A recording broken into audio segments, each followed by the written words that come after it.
মোটামুটি 1,26,00,000 মতো ছিল। ওই বলছে ওখান থেকে যে সেনাবাহিনীকে দিয়ে দিব, বলে নিয়ে গেছে।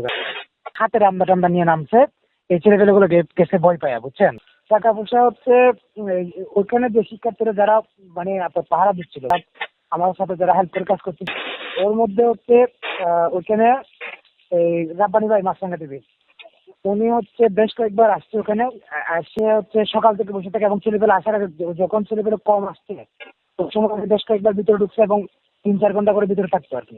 এবং এর মধ্যে একবার টাকা হচ্ছে ছেলেপেলেরা ভিতরে যখন তল্লাশি চালাচ্ছিল অস্ত্রের জন্য, এক জায়গা থেকে মানে 1,26,00,000 বা 30,00,000 টাকার মতো সেটা সেনাবাহিনীকে দেখে সেনাবাহিনীর সাথে না নিয়ে ওরা হচ্ছে আলাদাভাবে টাকাটা বের করে ফেলছে। মানে টাকাটার অ্যামাউন্টটা কম বেশি বিভিন্ন ধরনের শোনা যাচ্ছে, বুঝছেন তো।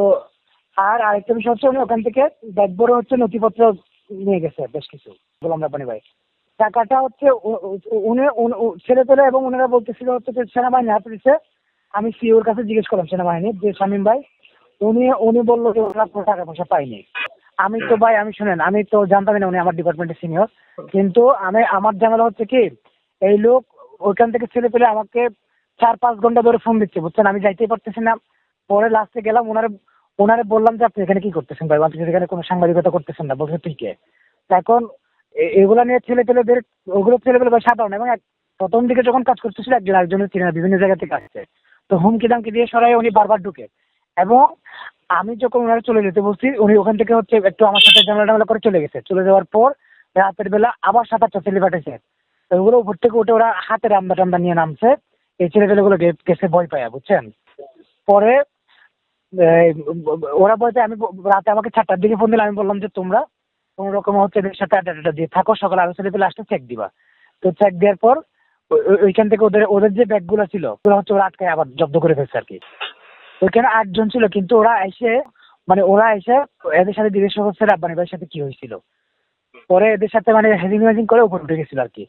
আমরা নির্দেশ দিয়েছিলাম যে নির্দেশনা ছিল আমাদের যেন কেউ উপরে ঢুকতে না পারে। হ্যাঁ, ওরা উপরে ঢুকে 3 ঘন্টা মতো উপরে ছিল। রাব্বানি ভাই হচ্ছে ওখানে মানে ওনাকে 6 তারিখ সকাল থেকে উনি আছে ওখানে। ওখানে হচ্ছে মেয়রের রুম আর হচ্ছে এই ভান্ডার শাখা এগুলো মিলে মোটামুটি 1,26,00,000 মতো ছিল। ওই বলছে ওখান থেকে যে সেনাবাহিনীকে দিয়ে দিব, বলে নিয়ে গেছে রাব্বানি ভাই। ওইটার প্রেক্ষিতে সেনাবাহিনীর যে সিও যে শামীম ভাই, লেফটেন্যান্ট কর্নেল শামীম, ওনার কাছে আমি জিজ্ঞেস করছি ডিসি অফিসে যেদিন গেলাম সেদিন জিজ্ঞেস করছি যে আপনারা নগর ভবন থেকে কোনো ধরনের টাকা পয়সা পাইছেন কিনা। বলছেন আমাদের কাছে কোনো ধরনের টাকা পয়সা আসেনি, কেউ আমাকে দেয় নাই। দেশে দেশে সবার সাথে দ্য নিউজ।